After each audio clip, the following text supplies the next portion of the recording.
ನಮ್ಮ ತಂದೆಯಾದ ದೇವರೇ, ನಿನ್ನ ಪರಿಶುದ್ಧವಾದ ನಾಮಕ್ಕೆ ಸ್ತೋತ್ರ ವಂದನೆ ಸ್ವಾಮಿ. ಕರ್ತನೇ, ಈ ಸಮಯದಲ್ಲಿ ನಿಮ್ಮನ್ನು ಸ್ತುತಿಸ್ತೇವೆ, ಕೊಂಡಾಡುತ್ತೇವೆ, ಘನಪಡಿಸ್ತೇವೆ, ಮಹಿಮೆ ಪಡಿಸ್ತೇವೆ. ಈ ಸಮಯದಲ್ಲಿ ವಾಕ್ಯ ಭಾಗಕ್ಕೆ ಹೋಗುವಾಗ ದೇವರ ಆತ್ಮನೇ ನಿಮ್ಮನ್ನು ಆಹ್ವಾನಿಸ್ತಾ ಇದ್ದೀನಿ. ಪರಿಶುದ್ಧಾತ್ಮ ದೇವರೇ, ನೀವೇ ನನ್ನೊಟ್ಟಿಗೆ ಬಂದು ನೀವು ಮಾತನಾಡುವಾಗ ನಾವೆಲ್ಲರೂ ನಿನ್ನ ಮಾತುಗಳು ಕೇಳುವ ಹಾಗೆ, ನಿನ್ನ ಮಾತುಗಳಿಗೆ ವಿಧೇಯರಾಗಿ ನಾವು ಜೀವಿಸುವ ಹಾಗೆ ಕರ್ತನೆ ನೀವೇ ಸಹಾಯ ಮಾಡಿ ಆಶೀರ್ವದಿಸಬೇಕೆಂದಾಗಿ ಈ ಮಾತನ್ನು ಕೇಳುವ ಎಲ್ಲ ಮಕ್ಕಳು ಶ್ರದ್ಧೆಯಿಂದ ಕೇಳಿ ಅಪ್ಪ ಆತ್ಮಿಕವಾಗಿ ಬಲ ಹೊಂದುವ ಹಾಗೆ ನೀವು ತಾನೇ ಸಹಾಯ ಮಾಡಬೇಕೆಂದು ಯೇಸುವಿನ ನಾಮದಲ್ಲಿ ಪ್ರಾರ್ಥಿಸುತ್ತೇನೆ ತಂದೆ, ಆಮೆನ್. ನಾವು ದಾನಿಯೇಲನ ಗ್ರಂಥ 6ನೇ ಅಧ್ಯಾಯ 22ನೇ ವಚನದಲ್ಲಿ ನೋಡುವಾಗ, ನನ್ನ ದೇವರು ತನ್ನ ದೂತನನ್ನು ಕಳುಹಿಸಿ ಸಿಂಹಗಳ ಬಾಯಿಯನ್ನು ಬಂಧಿಸಿದನು, ಅವುಗಳಿಂದ ನನಗೆ ಯಾವ ಹಾನಿಯೂ ಆಗಲಿಲ್ಲ, ಏಕೆಂದ್ರೆ ಆತನ ದೃಷ್ಟಿಗೆ ನಾನು ನಿರ್ಮಲನಾಗಿ ಕಂಡು ಬಂದೆನು, ರಾಜನಾದ ನಿನಗೂ ಯಾವ ದ್ರೋಹ ಮಾಡಲಿಲ್ಲ ಎಂದು ಹೇಳಿದ್ದಾಗಿ. ಪ್ರೇರೆ, ಇಲ್ಲಿ ದಾನಿಯೇಲನು ರಾಜನಾದ ದಾರ್ಯಾವೆಷನಿಗೆ ಹೇಳುವಂತ ಮಾತಿದೆ. ಇಲ್ಲಿ ನಾವು ಮುಖ್ಯ ಅಂಶ ತೆಗೆದುಕೊಳ್ಳುವಾಗ, ಆತನ ದೃಷ್ಟಿಗೆ ನಾನು ನಿರ್ಮಲನಾಗಿ ಕಂಡು ಬಂದೆನೆಂದಾಗಿ. ಇವತ್ತು ವಾಕ್ಯಾಂಶ ಏನಂದ್ರೆ, ದೇವರ ದೃಷ್ಟಿಗೆ ನಿರ್ಮಲನಾಗಿ ಕಂಡು ಬಂದರೆ ಏನಾಗುತ್ತೆ ಎಂಬುದಾಗಿ. ದೇವರ ದೃಷ್ಟಿಗೆ ನಿರ್ಮಲನಾಗಿ ಕಂಡು ಬಂದರೆ ಏನೆಂಬುದಾಗಿ. ಪ್ರೇರೆ, ಒಬ್ಬ ಮನುಷ್ಯನು ಇಲ್ಲ ಒಬ್ಬ ವ್ಯಕ್ತಿಯು ಇಲ್ಲ ದೇವರು ನಮ್ಮನ್ನು ಮೆಚ್ಚಬೇಕಾದ್ರೆ ನಮ್ಮ ಜೀವಿತ ಯಾವಾಗಲೂ ನಿರ್ಮಲವಾಗಿರ್ಬೇಕು. ಯಾರ ಜೀವಿತ ನಿರ್ಮಲವಾಗಿರ್ತದೋ, ಯಾರ ಜೀವಿತದಲ್ಲಿ ಶುದ್ಧತ್ವ ಇರ್ತದೋ, ಯಾರ ಜೀವಿತದಲ್ಲಿ ಪರಿಶುದ್ಧರಾಗಿ ನೀತಿವಂತರಾಗಿ ನಂಬಿಕೆಯಲ್ಲಿ ವಿಶ್ವಾಸ ಪಾತ್ರದಲ್ಲಿ ಇರ್ತಾರೋ ಅಂತವರನ್ನ ದೇವರು ಅಥವಾ ಮನುಷ್ಯರು ಎಲ್ಲ ರೀತಿಯಲ್ಲಿ ಕಾಪಾಡಲಿಕ್ಕೆ ಶಕ್ತನಾಗಿರ್ತಾನೆ. ನಾವು ಜ್ಞಾನೋಕ್ತಿಗಳಲ್ಲಿ 3ನೇ ಅಧ್ಯಾಯ 4ನೇ ವಚನದಲ್ಲಿ ಒಂದು ಮಾತು ನೋಡಿಕೊಳ್ಳುವಾಗ, ಜ್ಞಾನೋಕ್ತಿಗಳು 3ನೇ ಅಧ್ಯಾಯ 4ನೇ ವಚನದಲ್ಲಿ ಒಂದು ಮಾತಿದೆ ನೋಡ್ರಿ. ದೇವರ ಮತ್ತು ಮನುಷ್ಯರ ದಯೆಯನ್ನು ಸಮ್ಮತಿಯನ್ನು ಪಡೆದುಕೊಳ್ಳಿರಿ. ದೇವರ ಮತ್ತು ಮನುಷ್ಯರ ದಯೆಯನ್ನು ಸಮ್ಮತಿಯನ್ನು ಪಡೆದುಕೊಳ್ಳುವುದಾಗಿ ಇಲ್ಲಿ ದಾನಿಯೇಲನು ಹೇಳ್ತಾ ಇದ್ದಾನೆ. ಏನಂತ? ನನ್ನ ದೇವರು ತನ್ನ ದೂತನ ಕಳಿಸಿಕೊಟ್ಟು ಸಿಂಹಗಳ ಬಾಯಿಂದ ಬಂಧಿಸಿದನು, ಬಾಯಿಗಳನ್ನ, ಅವುಗಳಿಂದ ನನ್ಗೆ ಯಾವ ಹಾನಿ ಇಲ್ಲ. ಏಕೆಂದರೆ ಈ ಒಂದು ಪಾಯಿಂಟ್ ಅಥವಾ ಏಕೆಂದರೆ ಆತನ ದೃಷ್ಟಿಗೆ ನಾನು ನಿರ್ಮಲನಾಗಿ ಕಂಡು ಬಂದೆನು. ಅಂದ್ರೆ ದೇವರ ದೃಷ್ಟಿಗೆ ನಿರ್ಮಲನಾಗಿ ಕಂಡು ಬರಬೇಕು ಮತ್ತು ಮನುಷ್ಯರ ದೃಷ್ಟಿಗೂ ನಿರ್ಮಲನಾಗಿ ಕಂಡು ಬರಬೇಕು. ಇಲ್ಲಿ ರಾಜನಿಗೂ ಹೇಳ್ತಾ ಇದ್ದಾನೆ, ಅರ್ಸೆ ನೀನು ಚಿರಂಜೀವಿ ಆಗಿರುವಂತಾನೆ. ಕಾರಣ ನನ್ನ ದೇವರು ಸಿಂಹಗಳ ಬಾಯಿಂದ ನಾನು ಬಿಡಿಸಿದನಂತ. ಅಂದ್ರೆ ಸಿಂಹಗಳ ಬಾಯಿಂದ ಒಂದು ದೇವರು ಬಿಡಿಸ್ಬೇಕಾದ್ರೆ ದಾರಿ ಹೋಗೋರ್ನೆಲ್ಲ ಬಿಡಿಸಕ್ಕಾಗೋದಿಲ್ಲ, ಪಾಪಿಗಳನ್ನೆಲ್ಲ ಬಿಡಿಸೋಕ್ಕಾಗೋದಿಲ್ಲ.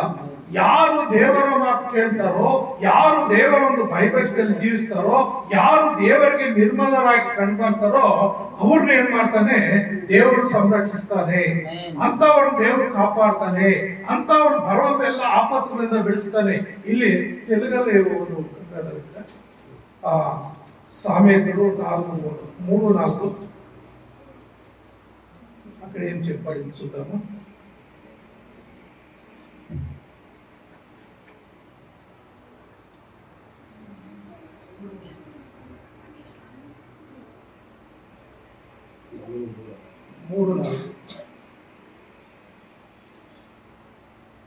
అప్పుడు దేవుని దృష్టి యందును మానవుల దృష్టి యందును నీవు దయనుంది. అప్పుడు దేవుని దృష్టి యందును మానవుల దృష్టి యందును, అంటే దేవుని దೃಷ್ಟಿಗೆ ಮಂಚಿగా ఉండాలి, ದೇವರ ದೃಷ್ಟಿಗೆ ಒಳ್ಳೆಯವನಾಗಿರ್ಬೇಕು ಮತ್ತು ಮನುಷ್ಯರ ದೃಷ್ಟಿಗೆ ಒಳ್ಳೆಯವನಾಗಿರ್ಬೇಕು. ಅದೇ ಇಲ್ಲಿ ದಾನಿಯೇಲನು ಹೇಳ್ತಾ ಇದ್ದಾನೆ, ಏಕೆಂದ್ರೆ ಆತನ ದೃಷ್ಟಿಗೆ ನಾನು ನಿರ್ಮಲನಾಗಿ ಕಂಡು ಬಂದೆನು. ಅಂದರೆ ದೇವರ ದೃಷ್ಟಿಗೆ ನಿರ್ಮಲನಾಗಿ ಕಂಡು ಬಂದು ಮತ್ತು ರಾಜನಾದ ನಿನಗೂ ಯಾವ ದ್ರೋಹವನ್ನು ಮಾಡಲಿಲ್ಲ. ಅಂದ್ರೆ ದೇವರ ದೃಷ್ಟಿಯಲ್ಲಿ ಆತನು ನೀತಿವಂತನಾಗಿದ್ದಾನೆ, ನಿರ್ಮಲನಾಗಿದ್ದಾನೆ. ಮನುಷ್ಯನ ಮನಸ್ಸಿನಲ್ಲಿ ಕೂಡ ಆತನು ನಿರ್ಮಲನಾಗಿದ್ದಾನೆ. ಮನುಷ್ಯನು ಕೂಡ ಆತನು ಶುದ್ಧನಾಗಿ ಕಾಣ್ ಬರ್ತಾ ಇದ್ದಾನೆ. ಪ್ರಿಯ ನನ್ನ ಸಹೋದರ ಸಹೋದರಿ, ನೋಡ್ರಿ, ಈ ಲೋಕದಲ್ಲಿ ಒಬ್ಬ ಮನುಷ್ಯನು ಅಭಿವೃದ್ಧಿ ಆಗ್ಬೇಕಂದ್ರೆ, ಒಬ್ಬರಿಂದ ಆಶೀರ್ವಾದ ಪಡ್ಕೊಳ್ಬೇಕಂದ್ರೆ, ಒಬ್ಬರಿಂದ ಆ ಮನುಷ್ಯರು ಚೆನ್ನಾಗಿದ್ದಾರೆ, ಒಳ್ಳೆಯವರು, ಪರವಾಗಿಲ್ಲ ಅಂತ ಹೇಳ್ಬೇಕಾದ್ರೆ ಏನಾಗ್ಬೇಕು? ಆ ದೇವರ ಒಂದು ಮೆಚ್ಚುಗೆ ಪಡ್ಕೋಬೇಕು. ದೇವರಿಗೆ ಮೆಚ್ಚುಗೆ ಪಡ್ಕೊಳ್ದೇ ಇದ್ರೆ ಅಲ್ಲಿ ಏನಾಗುತ್ತೆ? ಆಶೀರ್ವಾದ ಹೋಗ್ಬಿಡ್ತದೆ. ಇಲ್ಲಿ ಒಂದು ಸಿಂಹದ ಬಾಯಿಯಿಂದ ಆತನು ಹೊರ ಬರಬೇಕಾದ್ರೆ, ಆ ಸಿಂಹಗಳ ಬಾಯಿಂದ ಆತನ ಜಯ ಕಾಣಬೇಕಾದ್ರೆ ಅಲ್ಲಿ ಏನಾಗಿದೆ? ಪ್ರಿಯ ನನ್ನ ಸಹೋದರ ಸಹೋದರಿ, ಅಲ್ಲಿ ಒಂದು battery low, please charge.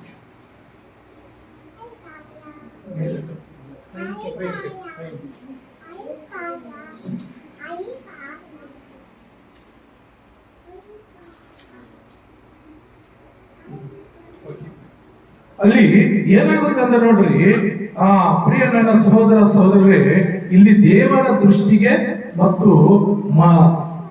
ಮನುಷ್ಯರ ದೃಷ್ಟಿಗೆ ಆತನು ಯಥಾರ್ಥವಂತನಾಗಿದೆ. ದೇವರ ಒಂದು ಆಶೀರ್ವಾದ ಬರ್ಬೇಕಂದ್ರೆ, ದೇವರ ಒಂದು ಆಶೀರ್ವಾದ ಮಾತ್ರ ಅಲ್ಲ, ಒಬ್ಬ ಮನುಷ್ಯನ ಈ ಲೋಕದಲ್ಲಿ ಜೀವಿಸ್ಬೇಕಂದ್ರೆ ಮನುಷ್ಯರಲ್ಲಿ ಕೂಡ, ಜನರಲ್ಲಿ ಕೂಡ, ಜನರ ಮಧ್ಯದಲ್ಲಿ ಅವನು ಒಳ್ಳೆಯವನಾಗಿರ್ಬೇಕು. ಒಬ್ಬ ಮನುಷ್ಯನು ಈ ಲೋಕದಲ್ಲಿ ಅಭಿವೃದ್ಧಿ ಆಗ್ಬೇಕಂದ್ರೆ, ಶತ್ರುಗಳಿಂದ ತಪ್ಪಿಸ್ಕೊಳ್ಬೇಕಂದ್ರೆ ದೇವರ ಆಶೀರ್ವಾದ ಯಾವಾಗಲೂ ಇರ್ತದೆ. ಮನುಷ್ಯನ ದೃಷ್ಟಿ ಇದೆ ನೋಡ್ರಿ, ಮನುಷ್ಯನ ಕಣ್ಣು ಬಿದ್ದರೆ ಎಂತವನು ಕೂಡ ಸರ್ವನಾಶ ಆಗ್ಬಿಡ್ತಾರೆ. ಅದಕ್ಕೆ ಅಲ್ಲಿ ಜ್ಞಾನೋಕ್ತಿಗಳಲ್ಲಿ 3ನೇ ಅಧ್ಯಾಯ 4ನೇ ವಚನ ಏನಂದ್ರೆ, ದೇವರ ದೃಷ್ಟಿಗೂ ಮತ್ತು ಮನುಷ್ಯರ ದೃಷ್ಟಿಗೂ ಮತ್ತು ಸಮ್ಮತಿ ಬೇಕು. ಅಂದ್ರೆ ಒಪ್ಪಂದ ಬೇಕು, ಒಂದು ಒಮ್ಮತ ಬೇಕು. ಇಂಥ ಮನುಷ್ಯ ಗುಡ್, ದೇವರು ಭಯಭಕ್ತಿಯಲ್ಲಿ ಇದ್ದಾನೆ ಮತ್ತು ಮನುಷ್ಯರಿಗೆ ಯಾವುದೇ ರೀತಿಯ ತೊಂದರೆ ಮಾಡಲ್ಲ, ಅವನಲ್ಲಿ ಎಲ್ಲ ರೀತಿಯ ಗುಣಗಳು ಚೆನ್ನಾಗಿದೆ. ಇಲ್ಲಿ ದಾನಿಯೇಲನನ್ನು ರಕ್ಷಿಸಬೇಕಾದ್ರೆ ಅವನು ದೇವರ ದೃಷ್ಟಿಗೆ ನಿರ್ಮಲ ಕಾಣ್ತಾ ಇದ್ದಾನೆ.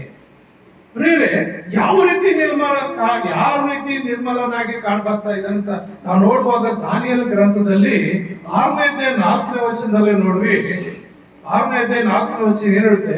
ಹೀಗಿರಲು ಮುಖ್ಯ ಅಧಿಕಾರಿಗಳು, ದೇಶಾಧಿಪತಿಗಳು ರಾಜ್ಯಭಾರದ ವಿಷಯವಾಗಿ ದಾನಿಯೇಲನ ಮೇಲೆ ತಪ್ಪು ಹೊರಿಸುವುದಕ್ಕೆ ಸಂದರ್ಭ ಹುಡುಕುತ್ತಿದ್ದರು. ನೋಡ್ರಿ, ಇಲ್ಲಿ ಮೇಲಾಧಿಕಾರಿಗಳು ಮತ್ತು ಯಾರು ದೇಶಾಧಿಪತಿಗಳು, ಇಲ್ಲಿ ಎಷ್ಟು ದೇಶಾಧಿಪತಿಗಳಿದ್ದಾರೆ ಅಂದ್ರೆ, ದಾರ್ಯಾವೇಶನ ರಾಜನ ಕೈ ಕೆಳಗೆ 120 ಜನ ದೇಶಾಧಿಪತಿಗಳಿದ್ದಾರೆ. ಅಂದ್ರೆ ನಮ್ಮ ಭಾರತ ದೇಶ ಒಂದು ದೇಶ.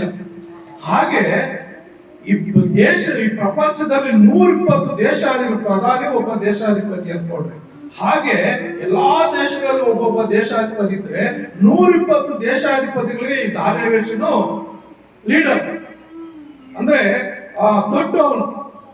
ಆ ದೇಶಾಧಿಪತಿಗಳು ಮತ್ತು ಮೇಲಾಧಿಕಾರಿಗಳು, 120 ದೇಶಗಳು ಮೇಲಾಧಿಕಾರಿಗಳಿರ್ತಾರೆ. ಇವರೆಲ್ಲ ಒಂದು ಸಂಚು ಮಾಡ್ತಾ ಇದ್ದಾರೆ, ಏನಾದ್ರೂ ಮಾಡಿ ಇವನ್ನ ದಾನಿಯೇಲನನ್ನ ತಪ್ಪು ಓಡಿಸ್ಬೇಕು. ಯಾಕಂದ್ರೆ ಅವನು ಆ ದಾರ್ಯಾವೇಶನ ಸಂಸ್ಥಾನದವನಲ್ಲ, ಅವನು ಒಬ್ಬ ಅನ್ಯ ದೇಶದವನು. ಅನ್ಯ ದೇಶದಲ್ಲಿ ಇವರು ಸೆರೆ ಹಿಡ್ಕೊಂಡು ಹೋಗಿ ಅಲ್ಲಿ ದೇವರ ಒಂದು ಜ್ಞಾನದಲ್ಲಿ, ದೇವರ ಆಶ್ರಯದ ಮೇಲೆ, ದೇವರ ದೃಷ್ಟಿಗೆ ಅವನು ನಿರ್ಮೂಲ ಕಂಡು ಬಂದಿದ್ರಿಂದ ಎಲ್ಲ ಚೆನ್ನಾಗಿಗಿಂತ, ಎಲ್ಲ ವ್ಯಕ್ತಿಗಳಿಗಿಂತ, ಜ್ಞಾನಿಗಳಿಗಿಂತ ದಾನಿಯೇಲನನ್ನ ಪ್ರಧಾನಿಯಾಗಿ ಆ ದೇಶದ ಮೇಲೆ ಇಟ್ಟಿದ್ದಾನೆ. ಅದಕ್ಕಾಗಿ ಇವರಿಗೆಲ್ಲ ಹೊಟ್ಟೆ ಉರಿ. ಇವನು ಎಲ್ಲಿಂದ ಬಂದವನೇ? ಇವನು ನಮ್ಮ ದೇಶದಲ್ಲಿ ನಮಗೆ ಪ್ರಧಾನಿಯಾಗಿದ್ದಾನೆ.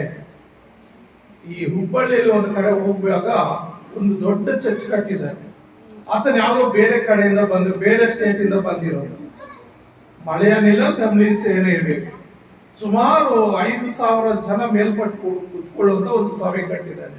ಅಲ್ಲಿ ಲೋಕದವರೆಲ್ಲಾನು ಇವನೆಲ್ಲ ಬಂದು ನಮಗೆ ನಮ್ಗಿಂತ ಚೆನ್ನಾಗಿ ಒಳ್ಳೆ ಸಭೆ ಕಟ್ಕೊಂಡು ದೊಡ್ಡ ಸಭೆ ಕಟ್ಕೊಂಡು ದೊಡ್ಡ ಆರಾಧನೆ ಮಾಡ್ಕೊಂಡಿದ್ದಾನೆ ಅಂತೇಳಿ ಅದರ ಮೇಲೆ ಎಷ್ಟೋ ಜನ ಅಸೂಯೆ ಪಡ್ತಾ ಇದ್ದಾರೆ.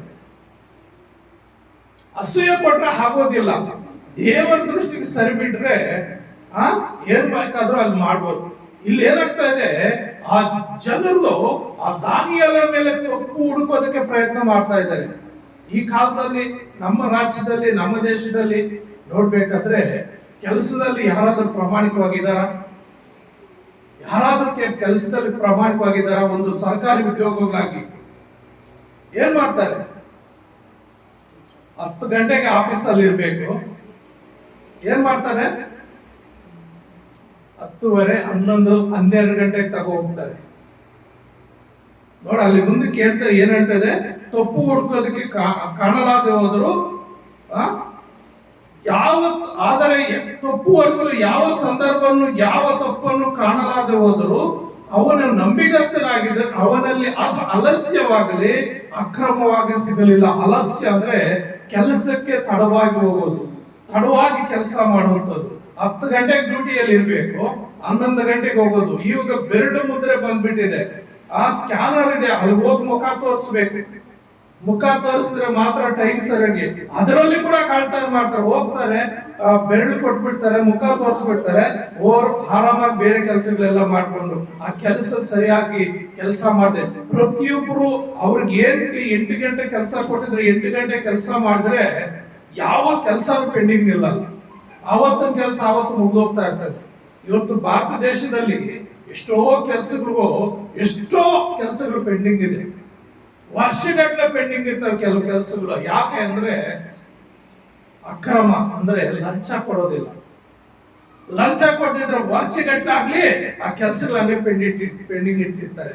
ರೀಸೆಂಟ್ ಆಗಿ ಕೃಷ್ಣ ಬೈರೇಗೌಡ ಹತ್ರ ಯಾವ ಕಂಪ್ಲೇಂಟ್ ತಗೊಂಡೋಗಿ ಅವ್ರು ನೇರವಾಗಿ ಬಂದು ತಹಸೀಲ್ದಾರು, ಆ ರೆವಿನ್ಯೂ ಇನ್ಸ್ಪೆಕ್ಟರ್, ಸೆಕ್ರೆಟರಿ ಹತ್ರ ಕೇಳ್ತಾ ಇದ್ರು,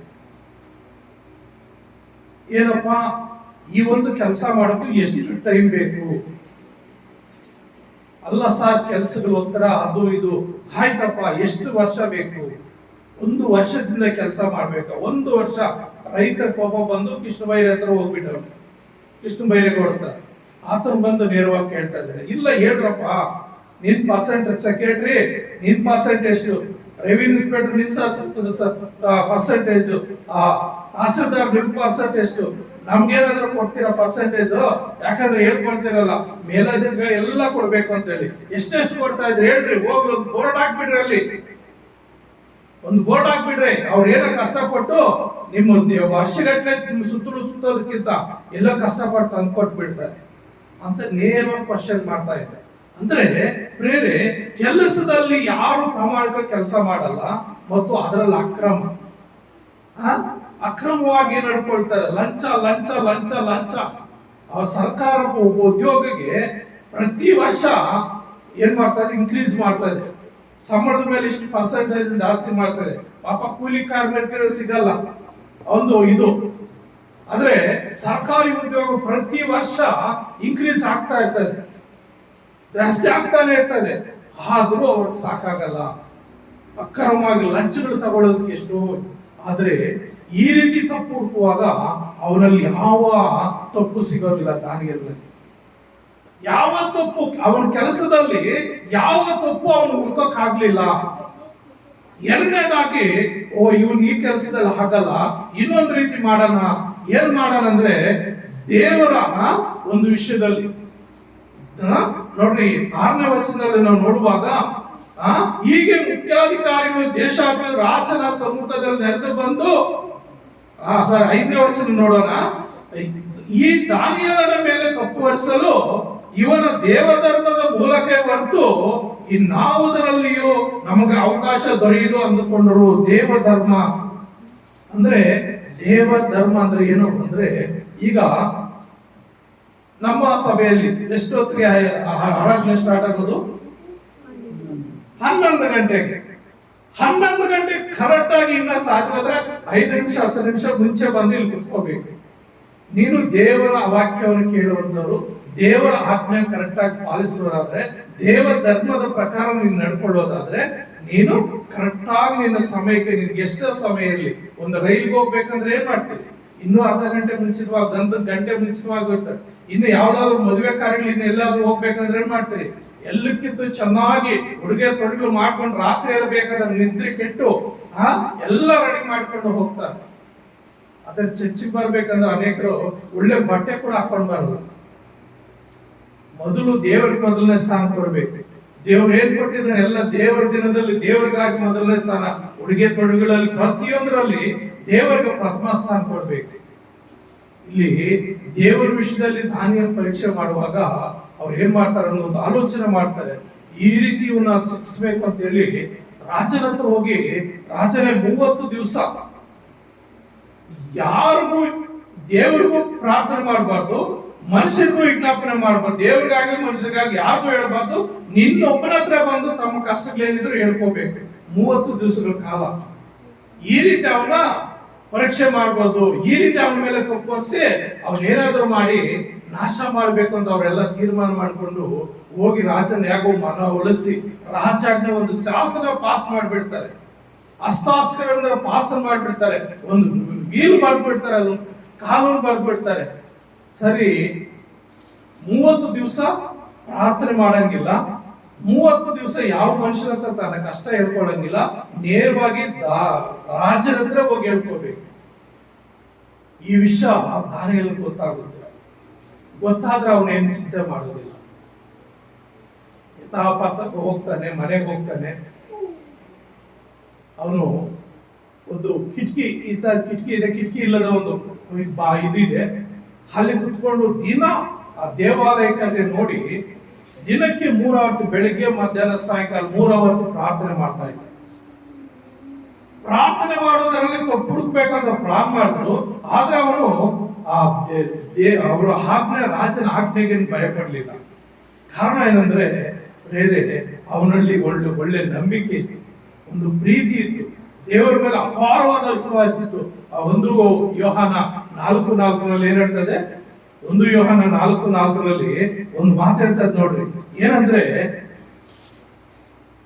ಲೋಕದಲ್ಲಿರುವವನಿಗಿಂತ ನಿಮ್ಮಲ್ಲಿರುವ ಆತನು ದೊಡ್ಡವನು. ಹಲ್ಲೆಲೂಯಾ. ಹೇಳಮ್ಮ. ಪ್ರಿಯರಾದ ಮಕ್ಕಳೇ, ನೀವಂತೂ ದೇವರಿಂದ ಹುಟ್ಟಿದವರಾಗಿದ್ದೀರಿ ಮತ್ತು ಲೋಕದಲ್ಲಿ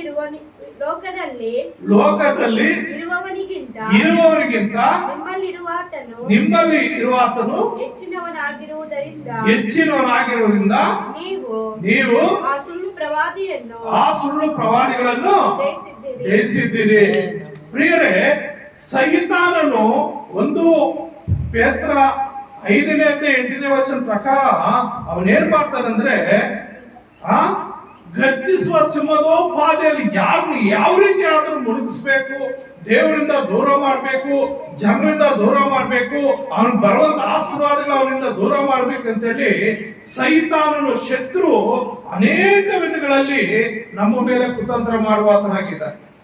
ಹಾಗೆ ಈ ದಾನಿಯೇಲನನ್ನ ಏನು ಯಥಾರ್ಥ ಭಕ್ತಿಯಲ್ಲಿ ಕೂಡ ಅವನು ಸೋಲಿಸಬೇಕು, ಅವನು ಕೆಳಗೆ ಬೆಳೆಸಬೇಕು ಅಂತೇಳಿ ಸೈತಾನನು ಏನ್ ಮಾಡ್ತಾ ಇದ್ದಾನೆ?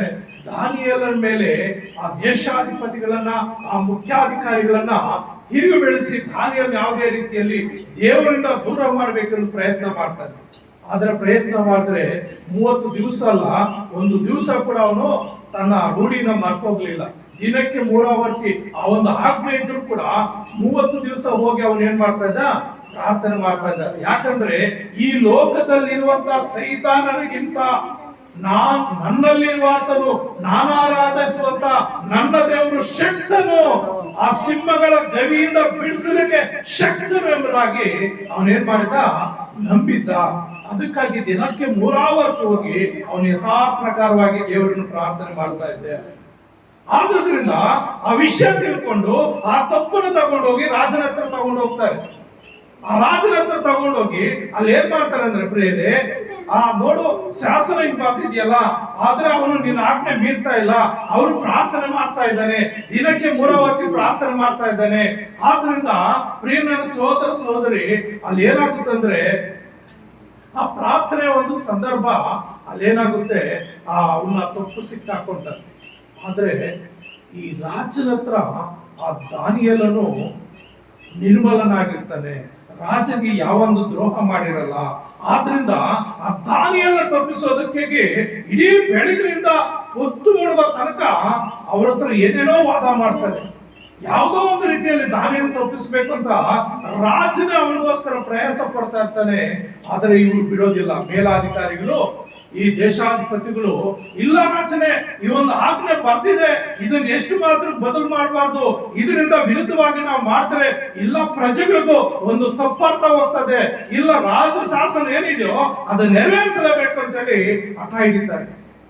ಆ ಸಮಯದಲ್ಲಿ ರಾಜನ ಏನ್ ಮಾಡ್ತಾನಂದ್ರೆ ಒಲ್ಲದ ಮನಸ್ಸಿನಿಂದ, ಪ್ರಿಯನ ಸಹೋದರ ಸಹೋದರಿ, ಒಲ್ಲದ ಇಷ್ಟವಿಲ್ಲದ ಮನಸ್ಸಿನಲ್ಲಿ ಆ ಒಂದು ಅವರ ಒತ್ತಾಯಕ್ಕೆ ಸರಿ ಹಾಗೆ ಮಾಡ್ರಿ ಅಂತ ಹೇಳಿ ಒಪ್ಪಿಸಿ ಹೋಗ್ಬಿಡ್ತಾರೆ.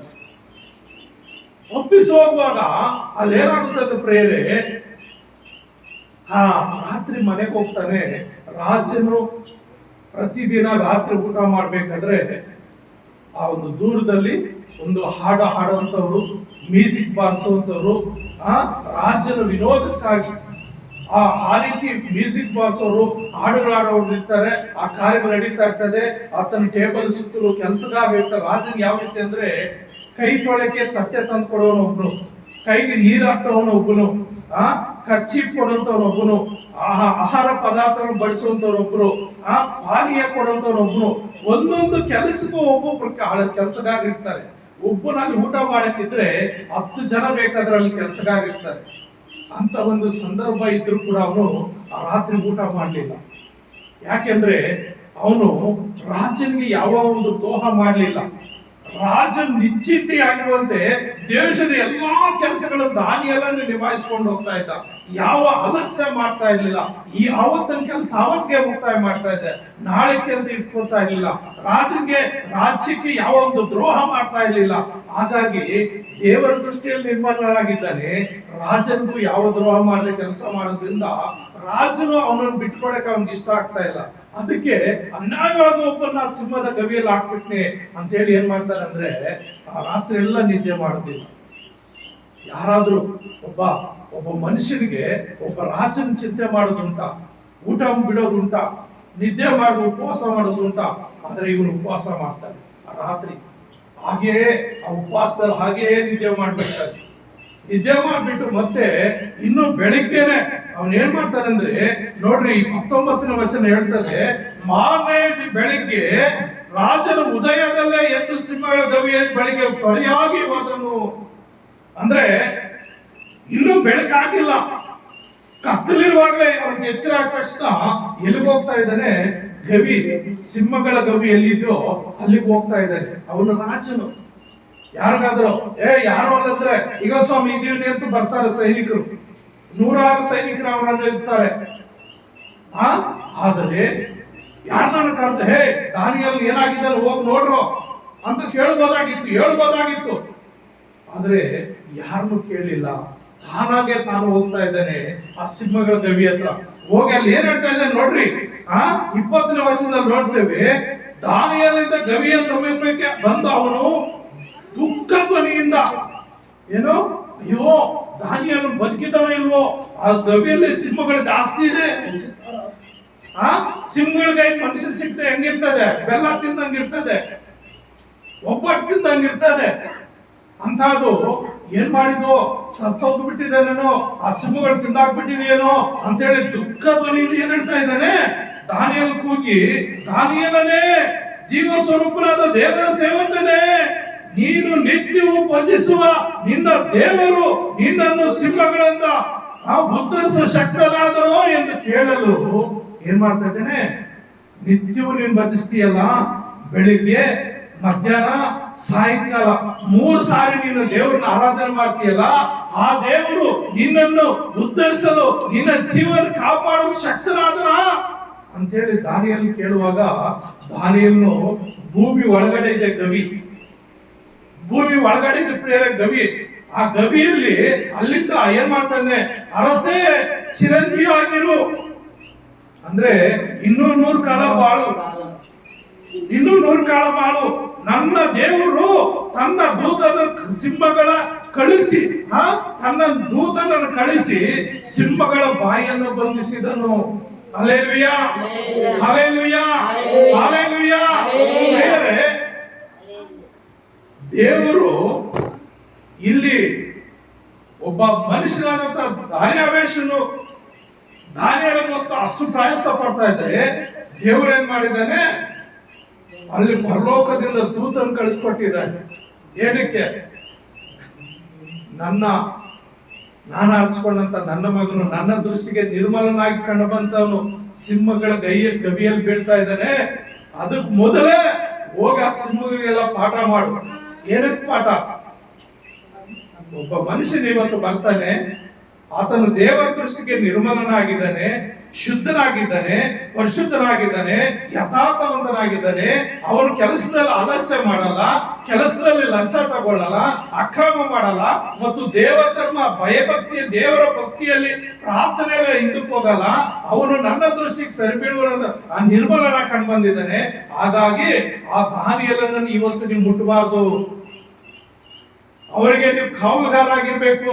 ಅವನು ಈ ರಾತ್ರಿ ಕೂಡ ಪ್ರಾರ್ಥನೆ ಮಾಡ್ತಾನೆ, ನಿಮ್ಮೆಲ್ಲರಿಗೋಸ್ಕರ ಪ್ರಾರ್ಥನೆ ಮಾಡ್ತಾನೆ. ನೀವು ಯಾವ ಸಿಂಹನೋ ಅವನು ಮುಟ್ಟಬಾರ್ದು ಅಂತ ಹೇಳಿ ಹೇಳಿದ್ರೆ ಅವನೊಬ್ಬನು ಕೆಳಗೆ ಬಿದ್ದು ಆ ಗವಿಯಲ್ಲಿ ಬಿದ್ದು ಕುತ್ಕೊಂಡು ಪ್ರಾರ್ಥನೆ ಮಾಡ್ತಾ ಇದ್ರೆ ಆ ಸಿಂಹಗಳೆಲ್ಲ ಆತನ ಸುತ್ತಲೂ ಕುತ್ಕೊಂಡು ಆತನೇ ನೋಡ್ತಾ ಇದ್ದಂತೆ, ದಾರಿಯಲ್ಲೇ ನೋಡ್ತಾ ಇದ್ದಂತೆ. ಇವಾಗ ಒಂದು ಬಿರಿಯಾನಿ, ಒಳ್ಳೆ ಮಟನ್ ಬಿರಿಯಾನಿ ನಮ್ಮ ಮುಂದೆ ಇದ್ರೆ ನಾವು ಹೊಟ್ಟೆಸ್ಕೊಂಡಿದೀವಿ 2-3 ದಿವಸದಿಂದ. ಆ ಬಿರಿಯಾನಿ ಇದ್ರೆ ಮನಸ್ಸು ಹೆಂಗ ಅನಿಸ್ತಾ ಇರ್ತದೆ, ಅದ್ರ ತಿನ್ನಂಗಿಲ್ಲ. ಕಣ್ಣು ಮುಂದೆ ಇದೆ, ಬಿಸಿ ಬಿಸಿ ಇದೆ, ಬಿಸಿ ಬಿಸಿ ಇದೆ. ಆ ಬಿರಿಯಾನಿ ತಿನ್ನಕ್ಕೆ ನಮ್ಮ ಮುಂದೆ ತಂದಿಟ್ಟಿದ್ದಾರೆ, ಅದರ ತಿನ್ನಂಗಿಲ್ಲ, ಪರ್ಮಿಷನ್ ಇಲ್ಲ. ಸಿಂಹಗಳ ಗತಿ ಹಾಗೆ ಆಗಿದೆ. ಒಬ್ಬ ಮನುಷ್ಯ ಇದ್ದಾನೆ, ಆಹಾರ ಇದೆ, ಆದ್ರೆ ಅವನು ಮುಟ್ಟಂಗಿಲ್ಲ. ಆ ಮನಸ್ಸು ಹೆಂಗಿರ್ತದೆ ಹೇಳ್ರಿ? ಆ ಸಿಂಹಗಳ ಆಲೋಚನೆ ಹೆಂಗಿರ್ತದೆ? ಆದ್ರೂ ಆ ರಾತ್ರಿ ಎಲ್ಲ ಆ ಉಪವಾಸ ಅವು ಕಳೆದಿದೆ. ಏನಂತ ಹೇಳಿದಾರೆ ಅಂದ್ರೆ ದೂತನು, ಇವತ್ತೊಂದು ದಿವಸ ಸುಮ್ಮನೆ ಇದ್ಬಿಡ್ರಿ, ನಾಳೆ ಇದೊಂದು ಚಿಕನ್ ಬಿರಿಯಾನಿ ಅನ್ಕೊಡ್ರಿ, ನಾಳೆ chicken biryani, mutton biryani, beef biryani, egg biryani, ನಿಮ್ಗೆ ಯಾವ್ಯಾವ ರೀತಿ ಬಿರಿಯಾನಿ ಇರ್ಬೇಕು ಎಲ್ಲ ಬಿರಿಯಾನಿಗಳು ನಾಳೆ ಸಿಗುತ್ತೆ.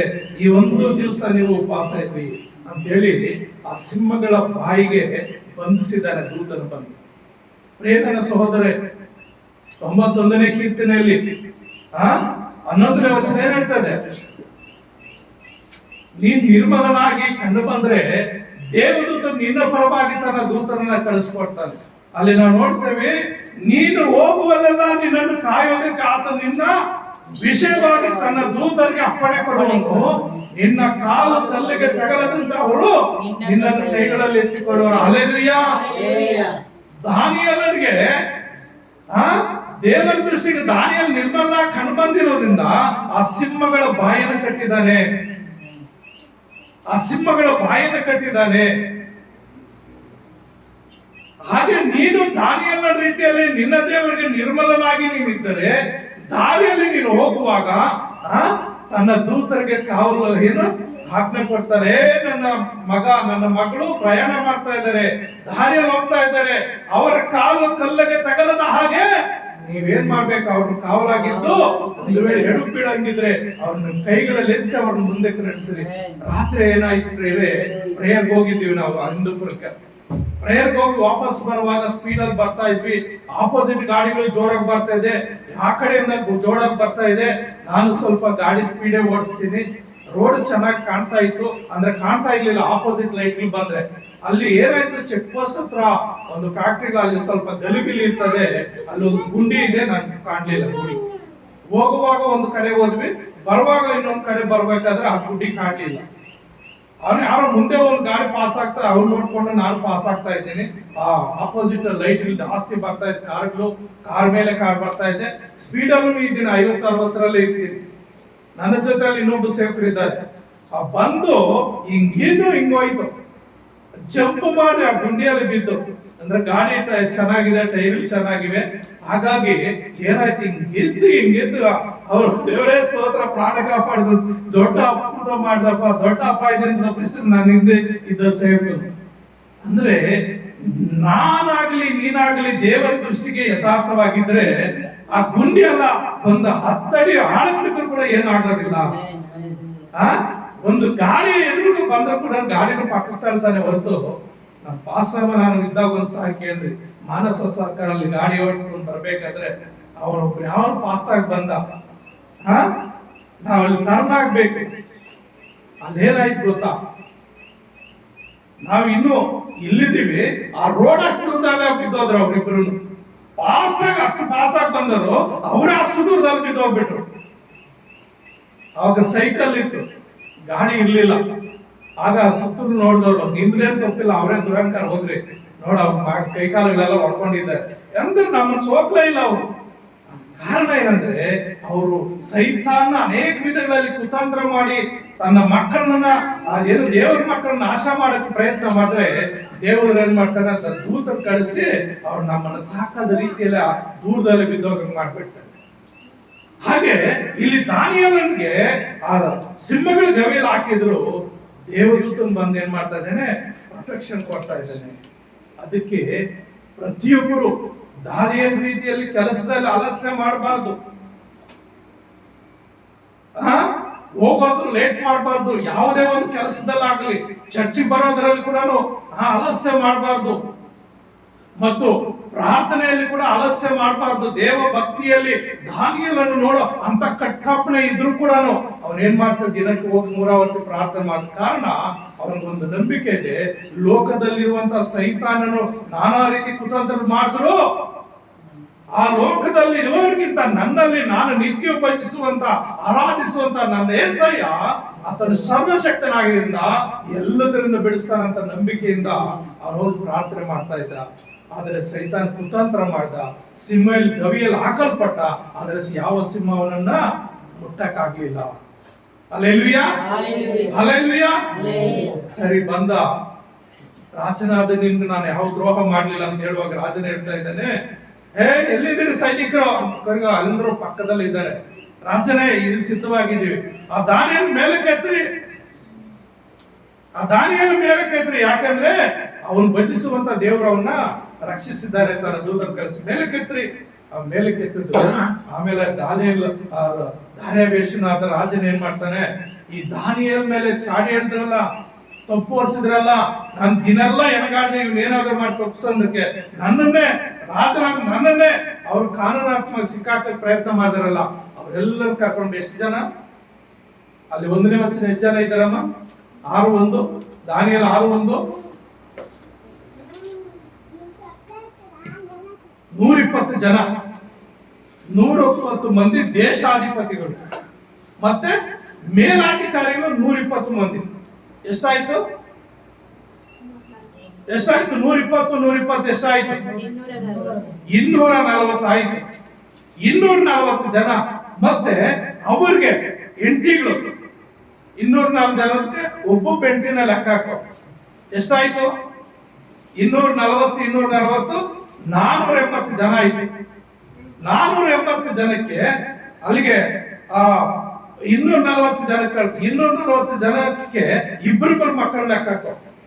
ಎಷ್ಟಾಯ್ತು? 480 ಒಂದು ಎಷ್ಟಾಯ್ತು? ಇಬ್ಬರಿಬ್ರು ಅಂದ್ರೆ 400 800 ಚಿಲ್ಲರೆ. ಅಲ್ಲಿಗೆ 1000 ಚಿಲ್ಲರೆ ಆಗ್ತಾರೆ.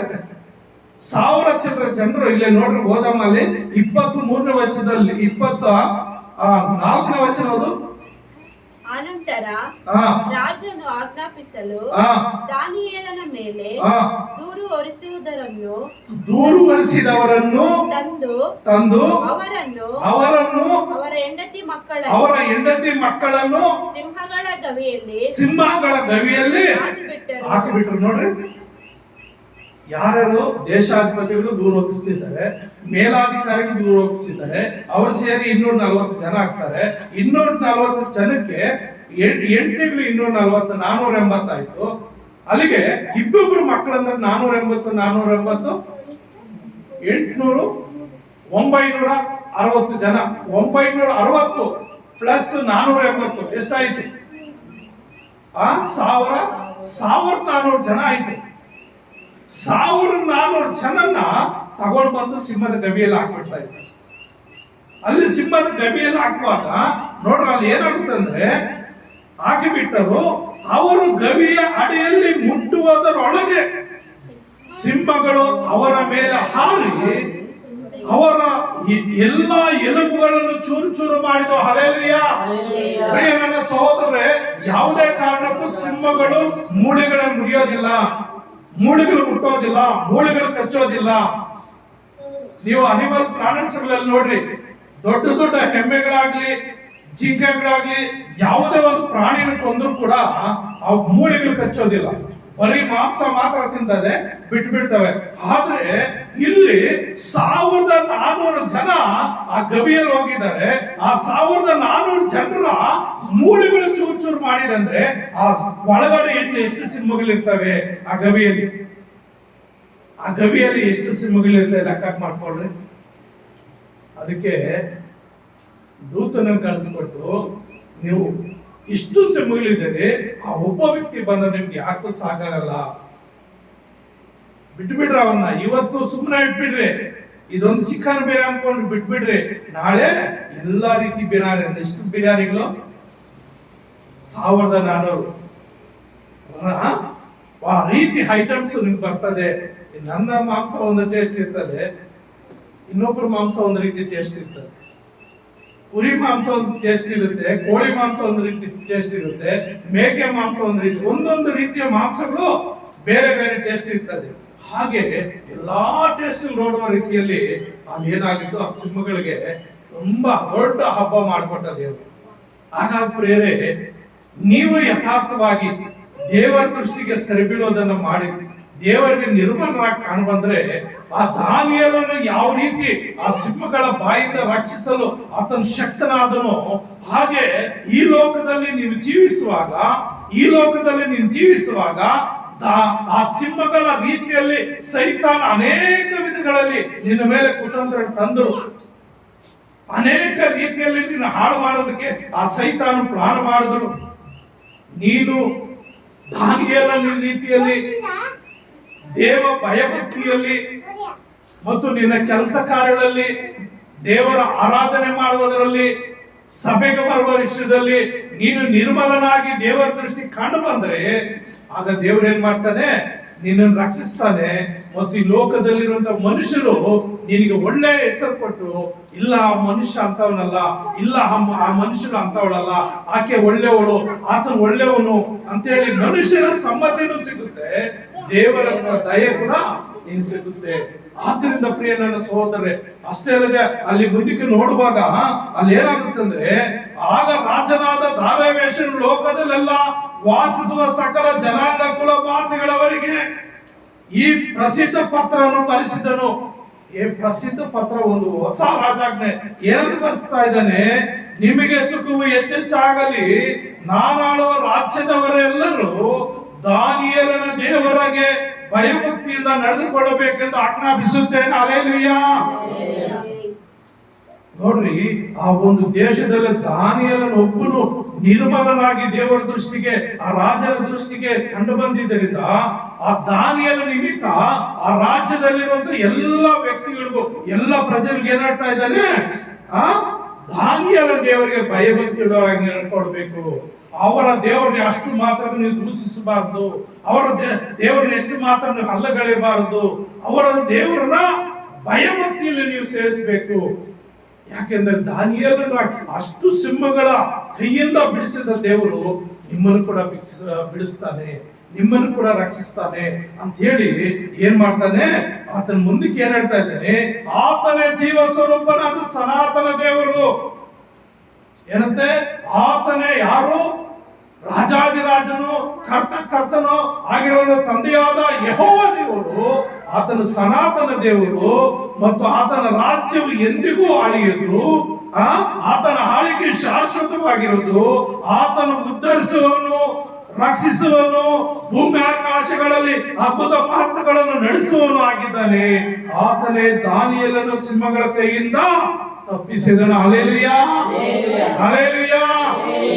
ಆ ದಾನಿಯೇಲನ ಸಿಂಹಗಳ ಸಿಂಹಗಳ ಕೈಯಿಂದ ತಪ್ಪಿಸದ ದೇವರನ್ನ ನೀನು ನಾನು ಆರಾಧಿಸುವಾಗ, ನೀನು ನಾನು ಆತನಿಗೆ ವಿಧೇಯನಾಗಿ ಜೀವಿಸುವಾಗ, ನೀನು ನಾನು ಆತನ ದೃಷ್ಟಿಗೆ ನಿರ್ಮಲನಾಗಿ ಪರಿಶುದ್ಧರಾಗಿ ಕಾಣಬರುವಾಗ ಎಲ್ಲ ನಿನ್ನ ಏನೇನು ಬೇಕು ಎಲ್ಲ ಅಗತ್ಯಗಳನ್ನು ಆತನು ಪೂರೈಸಲು ಆತನು ಶಕ್ತನಾಗಿದ್ದಾನೆ. ಆತನು ನಿನ್ನ ರಕ್ಷಿಸಲು ಆತನು ಶಕ್ತನಾಗಿದ್ದಾನೆ. ಅಂತ ದೇವಾದಿ ದೇವರ ಹತ್ರ ದಾನಿಯೇಲ ರೀತಿಯಲ್ಲಿ ನೀನು ಭಯಭಕ್ತಿಯಿಂದ ನಡ್ಕೊಳ್ಳೋದಾದ್ರೆ, ದಾನಿಯೇಲನು ಯಾವ ರೀತಿ ಆಶೀರ್ವಾದ ಮಾಡಿದನು ಅದೇ ರೀತಿಯಲ್ಲಿ ನಿನ್ನನ್ನು ಕೂಡ ಆಶೀರ್ವಾದ ಮಾಡಿ ನಿನ್ನ ಹೆಸರು ಪ್ರಖ್ಯಾತಿ ತರಲಿಕ್ಕೆ ಆತನು ಶಕ್ತನಾಗಿದ್ದಾನೆ. Hallelujah, hallelujah. ನನ್ನ ಪ್ರಿಯತನ ಸಹೋದರ ಸಹೋದರಿ, ನಮ್ಮ ದೇವರು ಅನ್ಯಾಯಸ್ಥನಲ್ಲ. ಒಬ್ಬೊಬ್ರಿಗೊಂದೊಂದು ರೀತಿ ಪಕ್ಷಪಾತ ಮಾಡುವಂತ ದೇವರಲ್ಲ, ಎಲ್ಲರನ್ನೂ ಒಂದೇ ರೀತಿ ಪ್ರೀತಿಸುವಂತ ದೇವರು. ಆದರೆ ಪಕ್ಷಪಾತ ನಿನ್ನಲ್ಲಿ ನನ್ನಲ್ಲೇ ಇದೆ. ಆ ದೇವರ ಒಂದು ಭಯಭಕ್ತಿ ನಮ್ಮಲ್ಲಿ ಇಲ್ಲ, ಆ ದೇವರ ಪ್ರೀತಿ ನಿನ್ನಲ್ಲಿಲ್ಲ. ಆ ದೇವರ ಪ್ರೀತಿ ನಿನ್ನಲ್ಲಿದ್ರೆ, ಆ ದಾನಿಯೇಲನಾಗೆ ನೀನು ನಿರ್ಮಲನಾಗಿ ಕಂಡು ಬಂದರೆ, ಆ ದಾನಿಯೇಲನು ಯಾವ ರೀತಿ ಆಶೀರ್ವಾದ ಮಾಡ್ತಾನೋ ಅದೇ ರೀತಿಯಲ್ಲಿ ನಿನ್ನನ್ನು ಆಶೀರ್ವಾದ ಮಾಡ್ತಾನೆ. ಅದೇ ರೀತಿಯಲ್ಲಿ ಆ ಸಾಮ್ಯ 4:3-4 ಏನಂತದೆ, ನಂಗದ ಸಾಮ್ಯದಲ್ಲಿ 3:4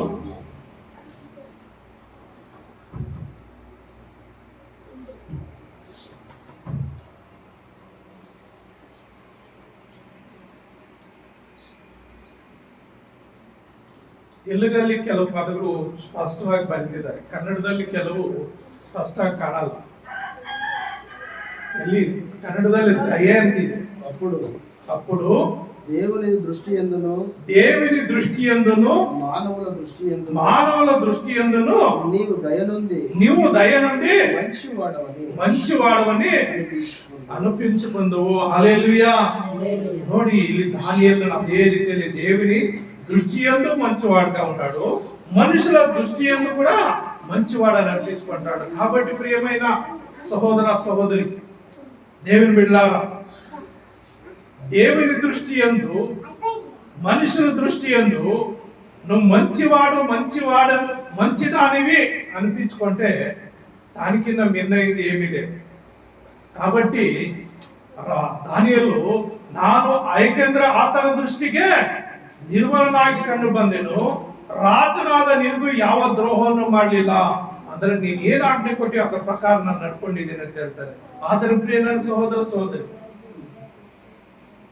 ಈ ಮಾತನ್ನು ಕೇಳುವಂತ ದೇವರಾಜಿಸಿಕೊಂಡಂತ ಜನಾಂಗವೇ, ಆ ದಾನಿಯೇಲನ ಹಾಗೆ ನೀನು ಜೀವಿಸುವುದಾದ್ರೆ, ದಾನಿಯೇಲನು ಯಾವ ರೀತಿ ಆ ಸಿಂಹಗಳ ಕೈಯಿಂದ ಬಿಡಿಸಿದನೋ ರಕ್ಷಿಸಿದನೋ ಅದೇ ರೀತಿಯಲ್ಲಿ ಸೈತಾನನ ಎಲ್ಲ ಕಾರ್ಯಗಳಿಂದ ನಿನ್ನನ್ನು ಬಿಡಿಸಿ ಆತನ ರಕ್ಷಿಸಲಿಕ್ಕೆ ಶಕ್ತನಾಗಿದ್ದಾನೆ. ನಿನ್ಗೆ ಪ್ರೊಟೆಕ್ಷನ್ ಆಗಿದ್ದು, ನಿನ್ಗೆ ಆದರಣೆ ಕೊಡುವ ಆತನಾಗಿದ್ದು, ತನ್ನ ದೂತರನ್ನು ನೀನು ಹೋಗುವಾಗಲೂ ಬರುವಾಗಲೂ ಮಲಗುವಾಗಲೂ ಹೇಳುವಾಗಲೂ ಎಂದಾ ಸಂದರ್ಭದಲ್ಲಿ ದೂತರು ನಿನ್ ಕಾವಲಾಗಿರಿಸಿ ಆತನ ಕಾಪಾಡಲಿಕ್ಕೆ ಶಕ್ತನಾಗಿದ್ದಾನೆ. ಅಂತ ದೇವಾದಿ ದೇವರ ಮಹಿಮೆ ಉಂಟಾಗ್ಲಿ. ಪ್ರಾರ್ಥನೆ ಮಾಡ್ಕೊಳ್ಳೋಣ. ಪ್ರೀತಿಯುಳ್ಳ యేసయ్య, ನಿನ್ನ ಪರಿಶುದ್ಧವಾದ ನಾಮಕ್ಕೆ ಸ್ತೋತ್ರ ವಂದನೆ ಸ್ವಾಮಿ. ನೀನು ಒಳ್ಳೆ ದೇವರು యేసయ్య, ನೀನು ಒಳ್ಳೆ ದೇವರು, ಒಳ್ಳೆ ಕಾಳ್ ಮಾಡ್ತ ದೇವರಪ್ಪ. ದಾನಿಯೇಲನು ನಿನ್ನ ದೃಷ್ಟಿಗೆ ನಿರ್ಮಲನಾಗಿ ಕಂಡು ಬಂದಿದ್ದರಿಂದ ಅಪ್ಪ, ನಿನ್ನ ದೂತನ ಕಳಿಸ್ಕೊಟ್ಟು ಸಿಂಹಗಳ ಬಾಯಿಯನ್ನ ಕಟ್ಟಿ ದಾನಿಯೇಲನು ರಕ್ಷಿಸಿದ ಕಾರಣ ಅಪ್ಪ, ಅವನ ಕೆಲಸದಲ್ಲಿ ಆಲಸ್ಯನಾಗಿರ್ಲಿಲ್ಲ, ಅಕ್ರಮ ಮಾಡಲಿಲ್ಲ, ಮತ್ತು ದೇವಭಕ್ತಿಯಲ್ಲಿ ಪ್ರಾರ್ಥನೆಯಲ್ಲಿ ಅವನು ಎಂದಿಗೂ ಅಪ್ಪ ಅಂತ ಒಂದು ಘೋರವಾದ ಕಠಿಣ ಒಂದು ತೀರ್ಪು ಬಂದ್ರು ಅಪ್ಪ, ನನ್ನೊಂದಿಗೆ ಜೀವಿಸ ಆತನು ತೂಗಿಸುವುದಿಲ್ಲ, ನಿಚ್ಚರಿಸುವುದಿಲ್ಲ, ಯಾವಾಗಲೂ ನಿರಂತರ ಎಚ್ಚರವಾಗಿದ್ದು ನನ್ನ ಕಾಪಾಡ್ತಾನೆ ಅಂತೇಳಿ ಅಪ್ಪ, ಲೋಕದಲ್ಲಿರುವವನಿಗಿಂತ ನನ್ನಲ್ಲಿರುವ ಆತನು ನನ್ನ ದೇವರು ದೊಡ್ಡವನು ಎಂಬುದಾಗಿ ಅಪ್ಪ ಪ್ರಾರ್ಥನೆಯಲ್ಲಿ ನಿರತನಾದ್ದರಿಂದ ದಾನಿಯೇಲನು ರಕ್ಷಿಸಿದ್ದಿ ಸ್ವಾಮಿ. ಅದೇ ರೀತಿಯಲ್ಲಪ್ಪ, ದಾನಿಯೇಲನಾಗೆ ನಿನ್ನ ದೃಷ್ಟಿಯಲ್ಲಿ ಎಲ್ಲರೂ ನಿರ್ಮಲವಾಗಿ ಕಂಡು ಬರುವಂತೆ ಅವರಲ್ಲಿರುವ ಪಾಪ ದೋಷವನ್ನು ತೆಗೆದುಹಾಕಿ ಸ್ವಾಮಿ. ಒಂದು ಒಳ್ಳೆ ಮನಸ್ಸು, ಒಳ್ಳೆ ಜ್ಞಾನ ನಿನ್ನ ದೃಷ್ಟಿಗೆ ಯಥಾರ್ಥವಾಗಿ ಜೀವಿಸುವ ಹಾಗೆ, ನಿರ್ಮಲವಾಗಿ ಕಂಡು ಬರುವ ಹಾಗೆ ಪ್ರತಿಯೊಬ್ಬ ಹೃದಯಗಳೇ ಕಾರ್ಯ ಮಾಡಿ ಸ್ವಾಮಿ.